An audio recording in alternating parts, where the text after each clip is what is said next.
নমস্কার সবাইকে। সবাই কেমন আছেন? আর আমরা মোটামুটি ভালোই আছি। আর দেখুন এখানে যে ধান গাছ বলেছিলাম যে ধান এখানে চাষ হবে, তো সেইবারে দেখিয়েছিলাম যে মাটি করা হচ্ছে, ওই যে ওরা সেই লাঙল দেয় সেগুলো। আর এখন দেখুন ধান গাছ লাগানোও হয়ে গেছে। তো আমি এখন একটুখানি বেরোচ্ছি বাইরে, তো কোথায় যাচ্ছি কি কি করব সবটাই আপনাদের দেখাবো, তাহলে সঙ্গে থাকুন। আর এই দেখুন চলে যাচ্ছি, এই যে এরা কিন্তু এইখানে আমাকে ঠিক ফলো করছে। চলে আসবো, একটু পরেই চলে আসবো। ওই যে সৈকতের বাবা ওখানে দাঁড়িয়ে আমার জন্য অপেক্ষা করছে, আর আমি রেল লাইন পার হচ্ছি। চলে এসেছি আমরা হাসপাতালের কাছে, এটা আরামবাগ হসপিটাল। কী করতে এসেছি, কেন এসেছি, সেটা আমি ভিডিও লাস্টে বলবো।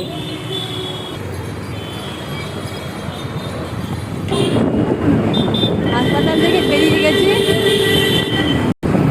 এবার যাবো একটু বাজার হাটে, একটু দরকার আছে কিছু কেনাকাটার। হাসপাতালের কাজটা মিটিয়ে এবার বাজার হাটে যাচ্ছি।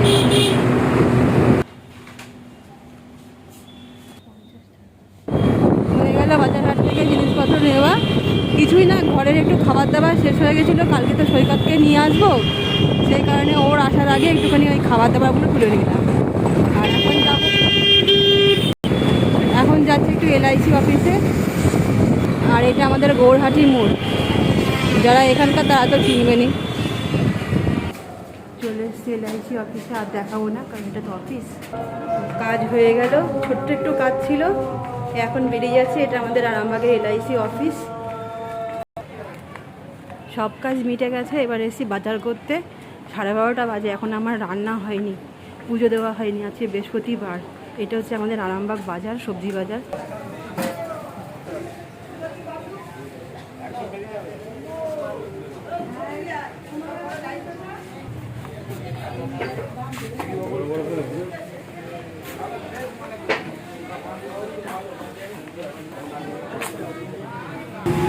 এটা হচ্ছে বসন্তপুর মোড়। আমি এখানে দাঁড়িয়ে রয়েছি, আর আমার বর গেছে ঠাকুরের জন্য মিষ্টি আনতে। তাতে বৃহস্পতিবার তো, ওই দেখো এখানে মিষ্টি নিচ্ছে, একটু জুম করে দেখাচ্ছি।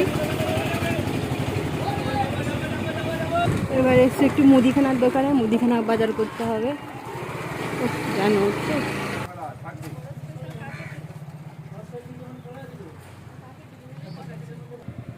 এই দোকান দিয়ে আমরা মুদিখানাটা করি।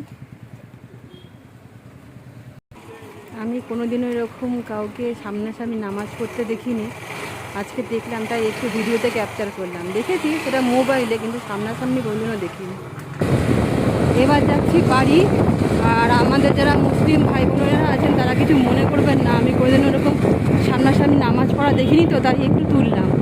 আমি দেখেছি সব ইউটিউবে, ফোনে, সামনাসামনি কোনোদিনও দেখিনি, তাই একটু তুললাম, কিছু মনে করবেন না। আর হাসপাতালে গিয়েছিলাম, সৈকতের 10 বছরের ইঞ্জেকশন ছিল, সেই কার্ডটায় তখন ওরা লিখে দেয়নি, সেই কার্ডটা লেখানোর জন্য হাসপাতালে গিয়েছিলাম। আর বাড়ির কাছাকাছি চলেই এসেছি। ভিডিওটা তা এখানে আমি এন্ড করছি, কারণ খুব খিদে পেয়ে গেছে। কিছু রান্না করে আসিনি, বাড়িতে গিয়ে আলু সিদ্ধ ভাত করে খাবো। তা তোমাদের যদি ভিডিওটা একটুও ভালো লেগে থাকে তাহলে অবশ্যই আমার চ্যানেলটিকে সাবস্ক্রাইব করো, আর লাইক এবং কমেন্ট অবশ্যই করো। আর ফেসবুকে আমার চ্যানেলটিকে ফলো করে নিও। তাহলে সবাই খুব ভালো থেকো।